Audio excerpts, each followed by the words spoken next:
Bonjour tout le monde, et oui, nous sommes de retour pour la présentation des projets en sous-financement. Ça sera pas moi qui va être à la tête de l'émission aujourd'hui, c'est mon ami Steve qui a voulu me donner un coup de main. Je devrais apparaître de temps en temps, alors je vous souhaite un bon visionnement et on va faire évoluer comme ça la formule de semaine en semaine pour trouver la formule parfaite pour vous. Alors, sans plus tarder, l'actualité socio-financement, c'est parti.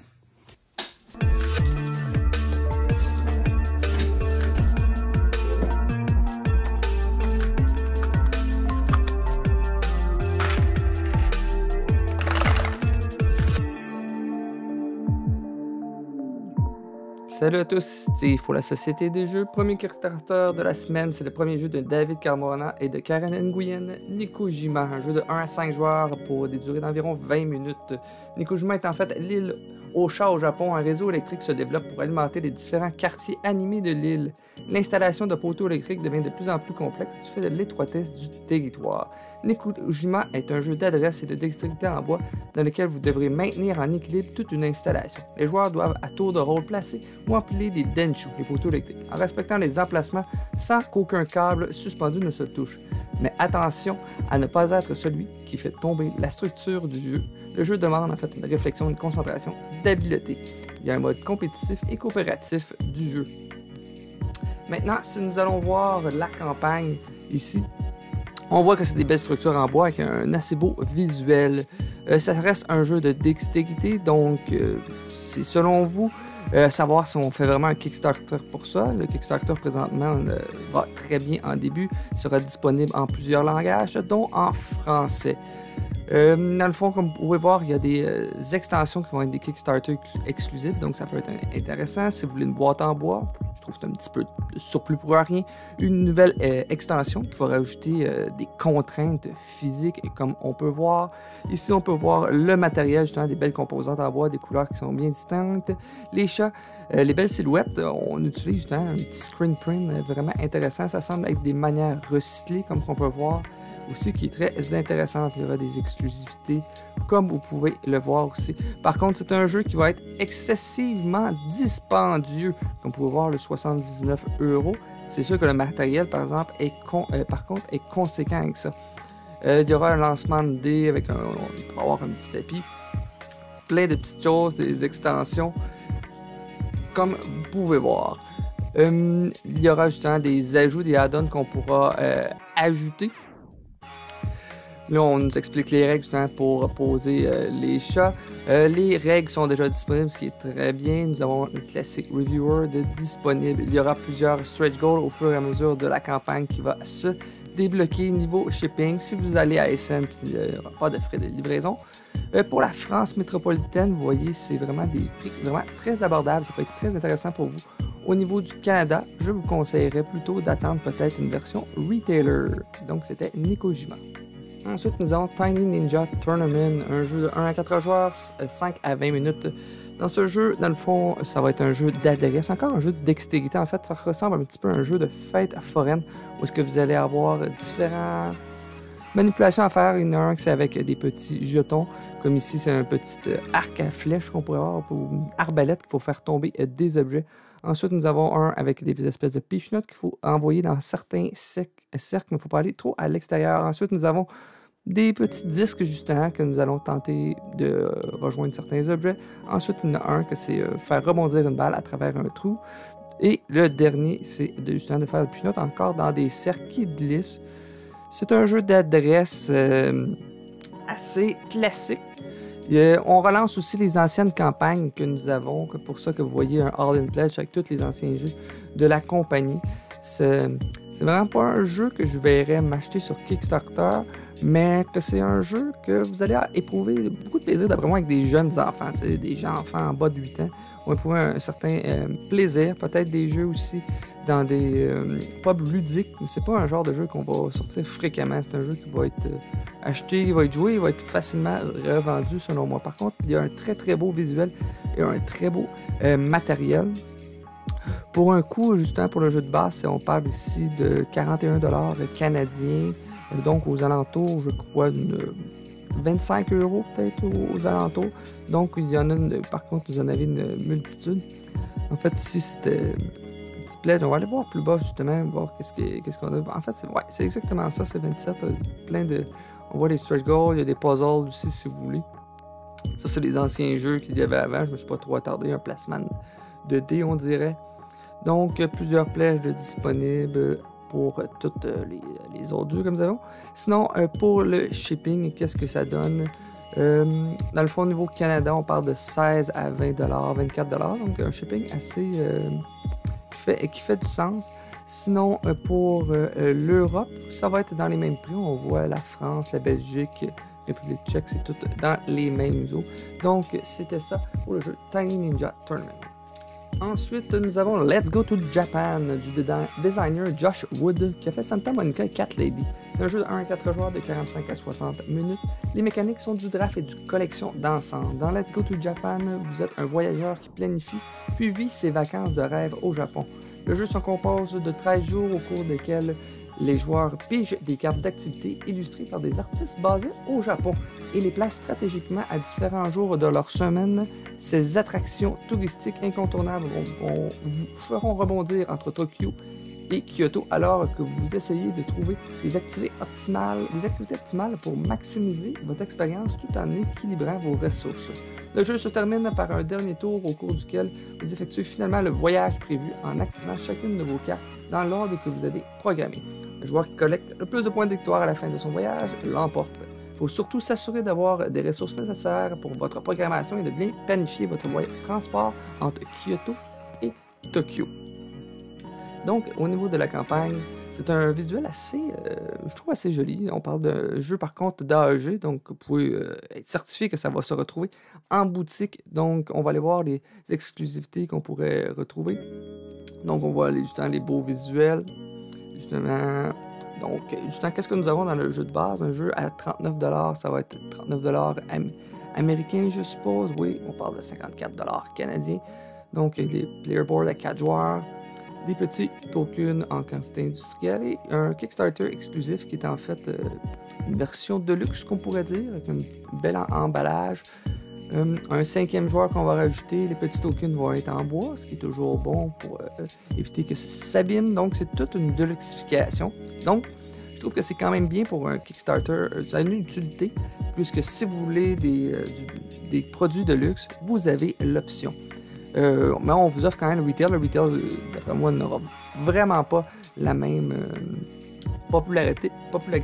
Mais si c'est un jeu qui vous intéresse, mais que le Deluxe ne vous intéresse pas, vous avez l'option de l'acheter en magasin lorsqu'il sortira. On vous explique comment jouer, comme je vous disais, vous programmez votre semaine justement en faisant des activités. Vous avez un nombre d'activités maximum que vous pouvez faire par jour pour bien programmer justement ces déplacements et le nombre de ressources que vous allez avoir.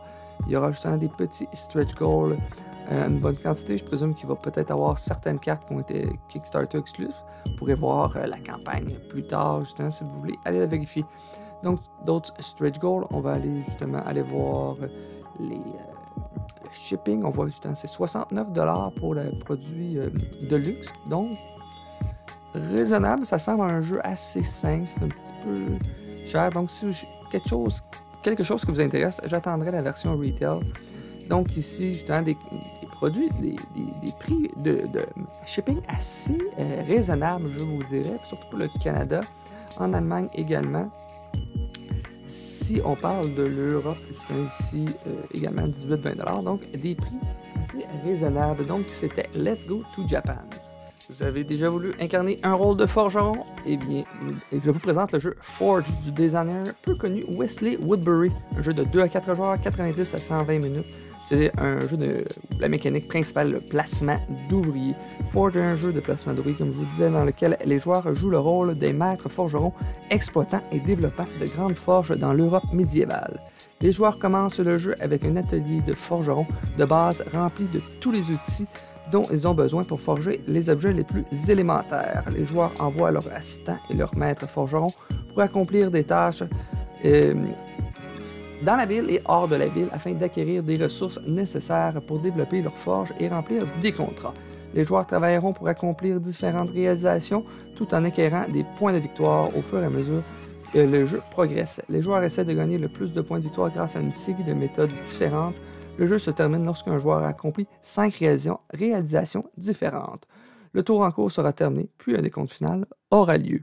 Donc, vous voyez, c'est un jeu assez classique, où est-ce que vous allez une manière d'upgrader justement votre forge en dépensant des ressources, et vous allez vous allier avec des guildes ici, donc ça va vous donner certains pouvoirs au cours de la partie. Un jeu assez classique. Allons voir justement la campagne, ce qu'elle offre. C'est un jeu que visuellement je trouve peu attirant. Je vous dirais c'est assez classique. Intérêt personnel, sinon, placement d'ouvriers qui ne semble pas renouveler quelque chose de spécial, je vous dirais, pour ce qu'il y est. Matériel OK. Je vous dirais des cartes, des cubes en bois. Moi, ça me dérange pas vraiment. Peut-être ça va en piquer quelques-uns. Mais c'est vraiment peut-être mécaniquement qui semble ne rien apporter d'original autre que le thème qui est peu fréquent. Donc, les previews, il y en a en bonne quantité. C'était un jeu de 2 à 4 joueurs, comme je vous disais, un jeu assez long, 90 à 120 minutes. Un jeu à 55 $. Ça va tourner autour. Attendez, on va aller voir à droite justement. 75 $ justement de canadien. C'est assez cher pour un jeu qui ne semble pas renouveler quelque chose de spécial. Shipping assez raisonnable pour le Canada, 17 $. En Europe, 20 $ US. Donc voilà, je n'ai pas grand chose d'autre à dire sur le jeu Forge. Ensuite, nous avons Queen's Game qui revient avec Marrakech. Marrakech qui avait déjà été présent justement durant la série des éditions des villes de Stefan Feld. C'est un jeu qui m'intéresse grandement. J'ai même précommandé déjà ma version à la boutique La Pioche. Mais ici, on revient avec une version essentielle. Ça m'a intrigué. Qu'est-ce que ça comprend? C'est un jeu, dans le fond, où est-ce que vous avez des cylindres de couleurs que vous allez décider de manière cachée, certain nombre de cylindres que vous allez mettre en offre pour le tour en ronde. Je crois que c'est 2 ou 3 que vous allez mettre chaque joueur. Vous allez les faire tomber dans la tour à cubes. Et en fonction de ce qu'il tombe, c'est les actions qui vont être disponibles. Nous allons procéder à un draft qui va décider des actions que vous allez pouvoir faire sur votre plateau de jeu. C'est un jeu avec des belles couleurs, mais c'est un jeu classique de Stefan Feld. C'est un jeu de salade de points, plein de points de victoire. Mais qu'est-ce qu'elle apporte, cette édition essentielle, si ça vous intéresse? Parce que le jeu était excessivement cher là-bas. Je pense qu'il était autour entre 120 et 150 $, une grosse boîte. Ici, comme vous voyez, vous avez une méthode de rangement, une boîte plus petite, parce que la boîte est essentielle, la boîte originale était rectangulaire, ici on tombe dans un carré. Vous avez une méthode de rangement très intéressante pour les composants. Disponible en français, les règles, mais seulement en version téléchargeable, ne viennent pas dans le livre de règles. Nous avons les composantes. Maintenant, on va comparer justement qu'est-ce qu'il y a de différent avec le jeu d'origine. Donc, on vous montre, il y a tout ce que les composantes de base qui obtient dans le jeu. Vous avez toujours l'option aussi d'acheter d'autres jeux de la série Queen Games. Même vous avez, si vous voulez, la version Deluxe, vous pouvez la prendre dans un des plages. Mais qu'est-ce qu'il y a de différent? Le Storage Box, la méthode de rangement n'était pas disponible justement dans la classique. Comme vous voyez, elle était rectangulaire au lieu de carré. Le plateau est beaucoup plus petit, mais il est aussi séparé en deux. Donc, si vous avez une table ou vous voulez quelque chose au milieu, vous pouvez mieux organiser le plateau central, je vous dirais. Les plateaux de joueurs ont été repensés. Comme vous voyez, il est vraiment plus petit. Il n'a pas double couche, mais comme vous voyez, il y a des trous, donc ça aura la même utilité. Moi, sincèrement, j'aime beaucoup ces choses-là. Comme ça, les plateaux ont tendance à moins gondoler, je vous dirais. C'est sûr que peut-être c'est un petit peu moins joli, comme une track, justement, où est-ce que les oasis, c'était peut-être plus intéressant. Et donc, vous avez toutes des composantes plus petites. Vous avez beaucoup de tokens en bois que vous allez peut-être pas tous utiliser. Donc, on vous en a mis moins. Et on peut compléter avec des tokens, justement, en carton pour justement la version standard. Des petits tokens qui sont plus petits, donc prennent moins de place. Ainsi de suite. Nous avons différents trucs. Ici, c'est toutes des choses qui restent pareilles dans les deux versions. Donc, niveau shipping, Queen's Game, 26 $ justement pour le standard, c'est correct pour le genre de jeu. En Europe, même 18 $. Donc, si c'est un jeu qui vous intéresse, mais que vous ne vouliez pas payer la totale, ici, justement, le jeu de base, comme je vous rappelle, est à 95 $ canadiens. C'est relativement cher. Mais lorsqu'on compare justement la version de luxe, c'était 158 $ canadiens. Donc, une bonne différence de prix, mais je suis curieux de voir si la version essentielle va sortir en boutique, parce qu'elle pourrait devenir très intéressante pour cela. Donc, c'était le jeu Marrakech. Et bien oui, Matago débarque sur Kickstarter avec un gros titre que nous attendions depuis un certain temps. C'est du même auteur que Inish. En fait, on caractérise ce jeu-là comme Inish, mais dans l'espace. C'est un jeu de drafting et de majorité. On parle bien sûr du jeu Galactic Renaissance. Donc après Inish, Galactic Renaissance est le deuxième volet de la trilogie politique du designer Christian Martinez. Tout au long de Galactic Renaissance, vous construirez votre équipe en ajoutant de nouveaux spécialistes, chacun unique, au cœur de votre jeu de cartes. Avec cette équipe, vous découvrirez de nouvelles planètes et de nouveaux systèmes, renouez avec des civilisations perdues, étendrez votre influence, construisez des ambassades et semez le désordre dans les factions opposées. Le tout dans le but de marquer le plus de points de victoire et surtout plus rapidement que vos adversaires. L'envoi d'émissaires sur des nouvelles planètes, par exemple, permet de découvrir de nouvelles civilisations ou de cimenter des relations sur des planètes connues. Les adversaires peuvent essayer de convaincre une planète de les rejoindre à la place avec leur propre émissaire, provoquant des troubles dans le processus. Donc, on y va dans un jeu assez costaud pour Matago, mais c'est d'un auteur connu, donc on peut faire assez confiance sur ça. Évidemment, Matago, on va avoir une version française d'un jeu de 14 ans et plus, 2 à 4 joueurs, comme je disais. Sur BGG, on parle de 90 minutes. On m'attend à plus parce que Inish, c'est quand même assez long. Donc, on parle d'un jeu qui va être moins cher en version Kickstarter. On va aller voir avec le shipping plus tard si c'est vraiment vrai. Ici, on parle quand même d'une cinquantaine d'euros de différence. On parle du temps qu'il va y avoir des exclusivités. Vous pourrez aller voir durant la campagne si les exclusivités en valent le coup, si c'est beaucoup plus de variabilité ou si ça sera pas, ou ça va être vendu à part en boutique. C'est un jeu qui va avoir des figurines, mais des figurines qui sont colorées, donc on pourra bien distinguer les différences entre chaque personne aussi. Les figurines vont être différentes, donc même si vous ne voyez pas les couleurs, vous allez pouvoir bien jouer au jeu. Donc, beaucoup de matériel, plusieurs cartes qui vont être vos spécialistes, qui vont vous permettre de faire vos actions. Des petits tokens ici, des straight gold qui vont être déplugués au cours de la campagne. On vous explique également comment jouer. Ça ressemble beaucoup à Inish parce qu'on le caractérise, comme je vous ai dit, de Inish dans l'espace. Il va y avoir un look assez fantastique sur la table. Vous avez l'option, si vous voulez aller voir sur Tabletop Simulator de quoi ça a l'air. Plusieurs reviews sont disponibles sur YouTube. Les pledges, justement, il y a le pledge de base. Mais sachez que pour la France, justement, vous avez l'option de pledger 50% du prix et de payer la balance dans une boutique bien déterminée. On peut voir justement les boutiques qui vont être disponibles ici. Et ça va vous éviter les frais de shipping. Donc, un gros plus pour ça. On aime bien ça. C'est fait par Matago, donc il pense à ça. Au Canada, ça va être 24 €, donc on va sauver un petit peu sur le shipping. Au total, on pourrait sauver un petit peu d'argent. Par contre, vous allez attendre assez longtemps. On parle ici de mai, justement, mi de l'année 2024. Mais on ne s'attendra pas si ça sort à la fin de 2024, voire 2025. Donc, c'était le jeu Galactic Renaissance de Matago. Finalement, on parle ici d'un jeu Ecosphera, qui est un petit peu mon coup de cœur, justement, de la couverture Kickstarter que je suis en train de vous faire. C'est un jeu de 1 à 4 joueurs, de 40 à 80 minutes pour 8 ans et plus. Ecosphera est un jeu coopératif de construction, de deck building avec différents niveaux de difficulté. On va avancer la vidéo aussi, parce qu'on va jouer des personnes qui se promenaient justement dans la forêt. Donc, Ecosphera est un jeu de deck building, comme je vous le disais, avec différents niveaux de difficulté, où nous devons restaurer la nature avant qu'il ne soit trop tard. L'eau, le temps, la terre, l'air et le soleil, ce sont les éléments que vous utiliserez pour obtenir des cartes du royaume des plantes et des champignons. Mais soyez conscients, il existe également des cartes catastrophes naturelles. Heureusement, nous avons des capacités supplémentaires telles que le changement de carte, des cartes supplémentaires et le passage d'une carte à un autre joueur. Avec la bonne combinaison de cartes de plantes, vous obtiendrez des animaux, et avec la bonne combinaison d'animaux, vous obtiendrez des tuiles biomes, et espérons-le, vous revivifiez le monde ensemble. C'était pas facile comme mot à dire. C'est dans le fond, vous allez, votre objectif final, c'est justement de faire les petites tuiles binômes.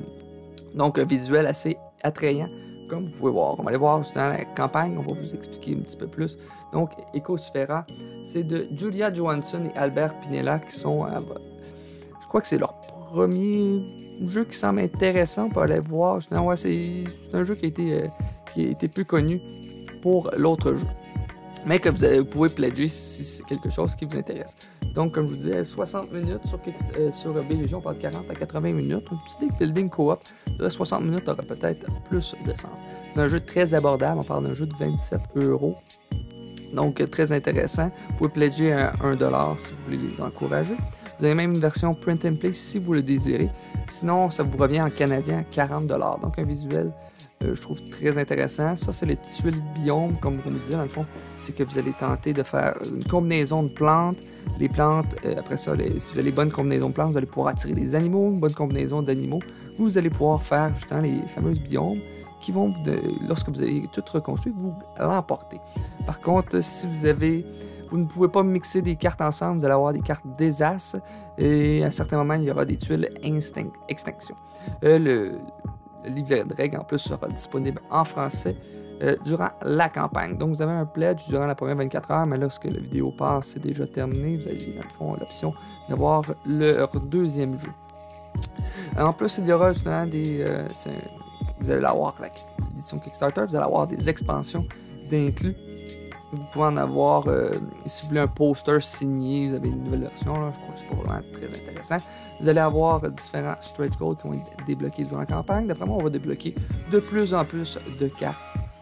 Un petit pad pour faire un score, peut-être pour évaluer vos fins de partie. Vous avez peut-être un nombre de points à atteindre selon certains niveaux. Si vous l'évaluez, c'est un beau top.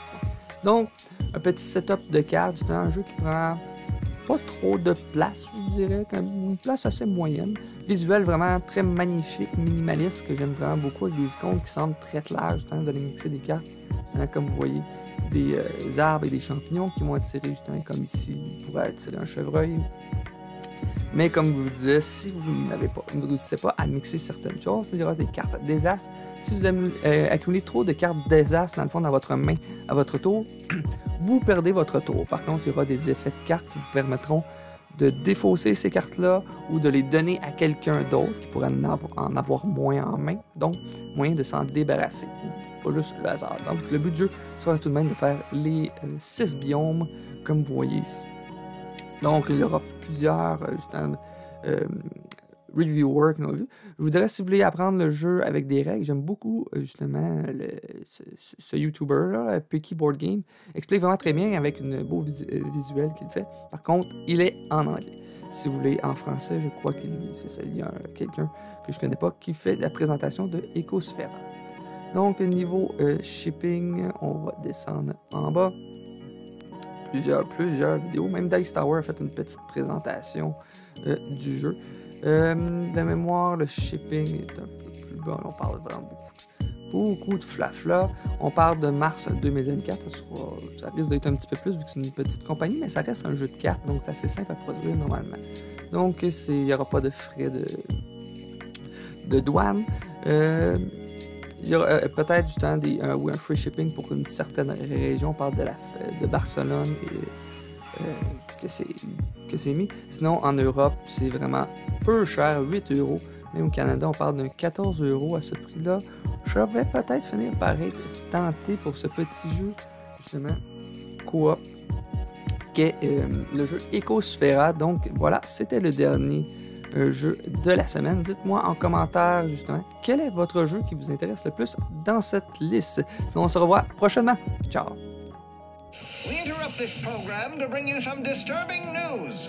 Et j'étais pas pour terminer cette vidéo sans ajouter mon petit grain de sel. Je vous présente Unmatched Adventures avec le titre Tales to Amaze.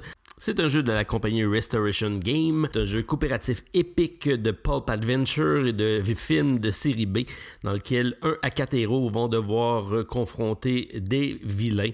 On a une boîte qui nous permet de jouer de façon autonome, mais la beauté de la chose, c'est qu'on peut ajouter tous nos personnages de Unmatched et en faire vraiment une expérience épique, un peu peut-être comme récemment avec Dice Throne Adventure. On a présentement 5305 contributeurs pour 408 000 $ canadiens d'accumulés. C'était attendu et je pense que les amateurs sont contents du résultat. C'est un jeu des designers Darren Reckner et Jason Agner. Alors on doit comme ça travailler en équipe pour bouger sur une map, aller affronter les minions, mais également les boss. On a des combats avec bien sûr nos cartes de personnages. On a 2 vilains diaboliques qui seront dans la boîte, donc 2 plateaux de jeu pour y jouer, avec Mothman et Martian Invader. Des jeux toujours très intéressants au niveau graphique. Reste à voir qu'est-ce que ça sera comme gameplay, mais pour sa simplicité des combats et ses tactiques quand même intéressantes, différentes façons de jouer, des asymétries, je pense que ça devrait être très intéressant. Les livres de règles sont disponibles durant la campagne. Alors c'est une contribution de base à 60$ US. On dit que c'est d'une valeur de 83$. Ça reste à voir puisqu'on a quand même quelques goodies qui seront disponibles avec des promos Doom Mini, des promos de Martian Mini et des promos foil cartes, donc des cartes avec un aspect foil de surbrillance. Par contre, la campagne est disponible seulement en Amérique du Nord. Si vous êtes chanceux et vous habitez aux États-Unis, le shipping est gratuit. Le Canada, c'est 10$, donc c'est quand même relativement abordable. Et sachez que pour les partenaires internationaux, Yellow sera présent avec une localisation en français éventuellement, mais ça ne sera pas durant cette campagne-ci. Présentement, seulement la version anglaise est disponible. Alors, beau projet. Peut-être attendre la sortie boutique si vous voulez la version en français. Si vous voulez les petits goodies et vous n'avez pas le temps d'attendre, alors c'est présentement disponible sur Kickstarter avec Unmatched Adventure. Et pourquoi pas ajouter un autre collaborateur, Gabriel de Garageux, qui nous présente son projet présentement sur Game On Tabletop. Bonjour, je m'appelle Gabriel, je suis l'auteur du jeu Stigmaria, un jeu de réflexion pour 1 à 2 joueurs avec une boîte, mais vous pouvez additionner les boîtes pour jouer à 4 joueurs, à 6 joueurs et plus. Mise en place rapide, 3 minutes, partie 20 minutes en solitaire, 45 minutes à 1 heure en multijoueur. C'est un jeu illustré par David Cochard, designé par Lisa Fix. Dans Stigmaria, vous allez devoir polliniser des grandes fleurs. Pour ce faire, vous allez choisir en début de partie un schéma de couleurs qui va vous donner une espèce de fleur qui va vous donner des actions spéciales en plus de vos 3 actions de base. Vous allez jouer avec une pioche de jetons. Vous allez mettre dedans des jaunes, des bleus et des rouges et vous allez, ces couleurs primaires, les transformer en couleurs secondaires et dans d'autres couleurs en fonction des actions spéciales octroyées par votre espèce de fleur. Ou quand vous jouez en compétitif, vous allez avoir un plateau commun où vous allez devoir récupérer de nouvelles actions suite contre vos adversaires et peut-être du coup arriver à être le maître stigmérien de la planète. Pour ce faire, il faudra réussir à l'identique le schéma de fleurs en moins de tours et d'actions. Mais ça ne va pas être si simple, vous allez anticiper, coordonner les stigmériens en fonction du vent. Sur chaque mode de jeu, le vent va souffler du nord vers le sud, sauf en nos limites où vous allez lancer le dé pour savoir la direction du vent. Mais pas que, parce que la fleur étant carnivore un peu sur les bords, elle risque aussi de vous manger des stigmériens. En début de partie, vous aurez donc le vent qui pourra changer à chacun des tours de jeu que vous allez programmer et ça vous donnera de la rejouabilité à l'infini.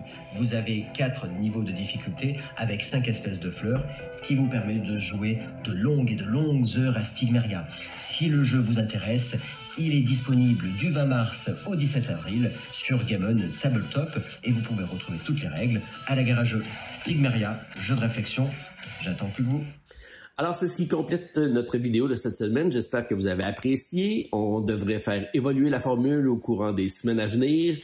On va comme ça suivre l'actualité socio-financement autant sur Kickstarter, GameFound, Game On Tabletop et autres plateformes. Alors, c'est à suivre à la Société des Jeux. On se dit à la semaine prochaine, en espérant qu'il y ait un peu moins de neige au chalet. Bye tout le monde, à la prochaine.